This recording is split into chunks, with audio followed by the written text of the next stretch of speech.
ఫ్లాట్కి వెళ్ళాను, నువ్వు లేవు. సో ఓ ఫ్లాట్ ఖాళీ చేయాలి కదా, నో ప్రాబ్లం. నేను ఆల్రెడీ హాస్టల్ చూసుకున్నాను. ఇంతకీ మీ వైఫ్ వచ్చిందా? ఎక్కడా? అమ్మా ఏంటమ్మా? తనకే తెలిసిపోయింది ఏంటి? సీతతో అంత ఈజీ కాదని. నా వల్ల ఏదైనా ప్రాబ్లం వచ్చిందా? నీ వల్ల కాదు, నీ పేరు. ఇందాక నా ఫ్రెండ్స్ ని ఇంట్రొడ్యూస్ చేయడం మర్చిపోయాను. ఇది శిరీష. హాయ్ అండి. ఇది Purnima. Hello. Upendra. Hi. Anand. Hi. Uday. Hello. Sita. Durga. నా పేరు దుర్గా.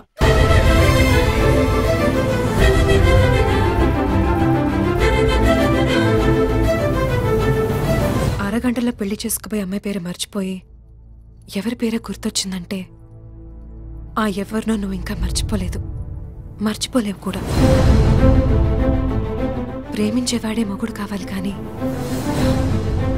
భరించేవాడు కాదు.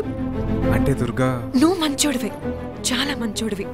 నీ మనసులో అమ్మాయి ఉన్నప్పుడు నేను నీకు మాక్సిమం పనిష్మెంట్ అవుతాను, లేదా పని మనిషిని అవుతాను. భార్యని మాత్రం ఎప్పటికీ కాలేను. ప్రేమలో దెబ్బతిన్నాక గుండె ధైర్యం పెరిగింది సుబ్బు. మా అన్నయ్యతో నేను మాట్లాడతాను. ఒకసారి నువ్వు సీతతో మాట్లాడు. దుర్గా నేను చెప్పి ఇంకేం మాట్లాడకు Subbu. Good luck and good bye.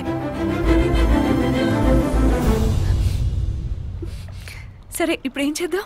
మళ్ళీ పెళ్లి కోసం ఇండియా వెళ్ళే ఓపిక నాకు లేదు.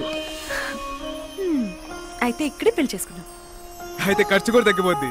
అదేం కుదరదు, ఇండియా నుంచి అందరినీ రమ్మందాం. ఇదే మరి ఫేస్బుక్ లో ఫోటోలు పంపుతాం. అయినా సరే వాళ్ళు రావాల్సిందే.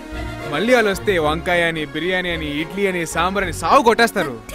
ఇదిగో అసలే పెళ్ళి అంటున్నావు, తర్వాత పిల్లలంటావు. ఫ్యూచర్ గురించి సేవ్ చేసుకోవాలి కదా మరి. ఇది అమెరికా, ఇక్కడ ఫ్రీడమ్ ఉంటది కానీ ఫ్రీగా ఏది ఉండదు. నువ్వేం కంగారు పడక్కర్లేదు బాబు, నేను కూడా జాబ్ చేస్తాను. మంది క్యూట్ ఫిలిం, స్మార్ట్ ఫిలిం.